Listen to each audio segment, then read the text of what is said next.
Bienvenidos a esta sección. Antes de tocar una sola línea de código SQL o configurar un servidor, debemos aprender a modelar la realidad. Para eso usamos el modelo entidad-relación. Piensen en esto como el plano arquitectónico antes de construir un edificio. En este video veremos lo que contiene un modelo entidad-relación, que son entidades, atributos y relaciones.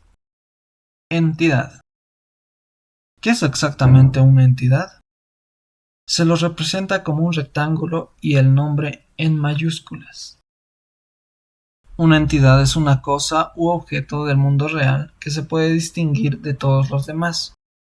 En términos simples, es cualquier cosa de la que queramos guardar datos porque es relevante para nuestro negocio o sistema.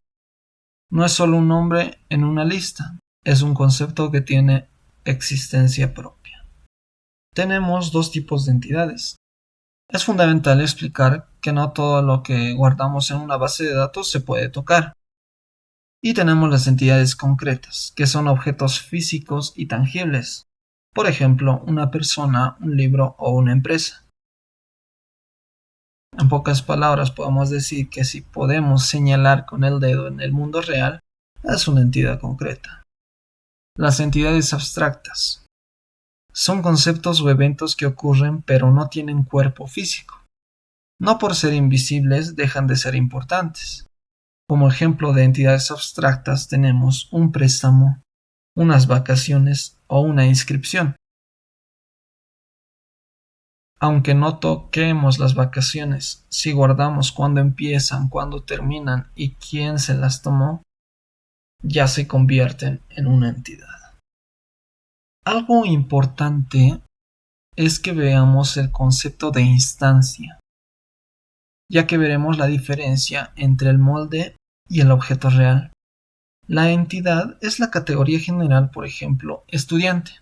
La instancia es cada individuo específico dentro de esa categoría que comparte las mismas propiedades o atributos. Por ejemplo, Juan, María y Pedro son instancias diferentes, pero todos pertenecen a una misma entidad, que sería la entidad estudiante. Veremos un ejemplo, el sistema de una universidad, para entender la diferencia entre concreto y abstracto. Imaginemos que estamos caminando por el campus de la universidad. Las entidades concretas serían lo que podemos tocar, dijimos. Son los objetos físicos que ocupan un lugar en la universidad. Por ejemplo, sería un estudiante es la persona que asiste a clases, un profesor es la persona que dicta la materia, un libro, un objeto físico con páginas que está en la biblioteca, y tal vez un aula, el espacio físico donde se sientan los alumnos. Luego tenemos también las entidades abstractas, que sería lo que sucede pero no se puede tocar. Y es por eso que podemos tener como entidades abstractas inscripción, que sería el acto de anotar a un alumno en una carrera. No tiene cuerpo, pero tiene fecha y costo. Podríamos también tomar préstamo, como cuando un alumno pide prestado un libro de la biblioteca, el préstamo es la entidad que guarda cuándo debe devolverlo. Otro similar, la materia, sería álgebra, no es un objeto, es un concepto que tiene un nombre y un código o sigla. Y tendríamos estas tres entidades abstractas que sería inscripción, préstamo y materia. Continuamos con los atributos. ¿Qué es un atributo? Los atributos representan las propiedades de una entidad. Es la información específica que decidimos guardar de cada objeto. Por ejemplo, si nuestra entidad es un alumno, sus atributos serían su nombre, su apellido y su fecha de nacimiento. Ahora veremos los tipos de atributos. Tenemos el atributo principal o identificador. Se lo representa con un círculo negro sólido. Es el más importante porque es el que identifica de forma única a cada ejemplar de la entidad. Por ejemplo, en un coche sería el número de placa o matrícula, ya que no pueden existir dos iguales. Luego tenemos el atributo simple. Se lo representa con un círculo es un dato atómico, es decir, que ya no se puede o no tiene sentido dividir en partes más pequeñas. Por ejemplo, el género de una persona que solo puede tomar valores masculino o femenino, o también el precio de un producto. Tenemos también el atributo compuesto. Se los representa de la siguiente manera. A diferencia del simple, este atributo está formado por otros atributos más pequeños. Lo podemos ver como una ramificación. Por ejemplo, el atributo dirección se puede dividir en calle, número, ciudad y código postal. Tenemos también el atributo multivalorado. Este es especial porque permite que una sola instancia tenga varios valores para el mismo campo. Se lo representa con una flecha que termina en un círculo. Por ejemplo, el teléfono de una persona. Una persona puede tener un celular, un teléfono de casa y uno de trabajo. Todos son del mismo tipo, pero son varios valores en un mismo campo. También tenemos el atributo derivable. Se representa con una línea discontinua que termina en un círculo. Es un dato que no necesitamos escribir manualmente porque se puede calcular a partir de otro atributo que ya tenemos. Por ejemplo, la edad. No la guardamos fija porque cambia cada año. Guardamos la fecha de nacimiento, que es un atributo compuesto, y de ahí calculamos la edad, que sería un atributo derivable cada vez que la necesitemos. Aquí veremos un ejemplo para reconocer tipos de atributos de la entidad de empleado. Tendremos un atributo principal que sería el ID de empleado o el número de DNI o de identificación. Es el valor que permite identificar unívocamente a este trabajador entre miles de otros. Luego tenemos un atributo simple que será el género o el estado civil. Son datos básicos que no se dividen más, es solo una palabra o un valor. Luego tenemos atributo compuesto que será el nombre completo. Esto es porque el nombre se puede dividir en el nombre, apellido paterno y apellido materno. Para el atributo multivalorado tenemos los títulos universitarios o los teléfonos. Una persona puede tener 2 o 3 títulos o varios números de contacto.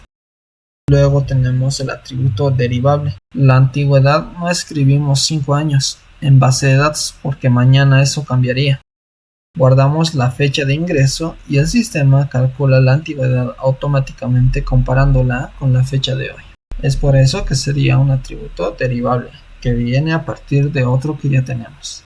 Para saber qué tipo de atributo es, podemos usar estos criterios o hacernos estas preguntas. ¿Es único? Si la respuesta es sí, es un atributo principal. Se puede dividir. Si tiene sentido, separando como una dirección en calle y número, es compuesto. Otra pregunta sería, ¿se calcula? Si sale de hacer una operación matemática con otro dato, es derivable. ¿Puede tener varios valores? Si la respuesta es sí, es un atributo multivalorado. Estas preguntas nos ayudan mucho a identificar los tipos de atributos, si es que no lo tenemos claro. Entremos a lo que son relaciones. ¿Qué es una relación? Una relación es simplemente una asociación o vínculo entre diferentes entidades. No tendría sentido guardar datos de alumnos y cursos si no podemos expresar qué alumno está en qué curso. Las relaciones se representan con un rombo que une a las dos cajas de entidades. El nombre de la relación suele ser un verbo que describe la conexión. Por ejemplo, inscribe, compra, trabaja en. Cuando hablamos de relaciones, es importante no olvidarnos de hablar de la cardinalidad. Entonces, ¿qué es la cardinalidad? La cardinalidad expresa cuántas instancias de la entidad A se puede asociar con cuántas instancias de la entidad B a través de esa relación. Existen 4 tipos fundamentales de cardinalidad. 1 a 1. Una instancia de A se relaciona con solo una instancia de B y viceversa. Esta es una cardinalidad de 1 a 1. Por ejemplo, un ciudadano tiene un único DNI y ese DNI le pertenece a un solo ciudadano. De uno a varios. Una instancia de A se puede relacionar con muchas de B, pero una de B solo se relaciona con una de A. Por ejemplo, tenemos un cliente que puede realizar muchos pedidos, pero cada pedido específico fue hecho por un solo cliente. Luego tenemos de varios a uno, o también conocido como muchos a uno. Es el caso inverso al anterior. Una instancia de A se relaciona con una de B, pero una de B se puede relacionar con muchas de A.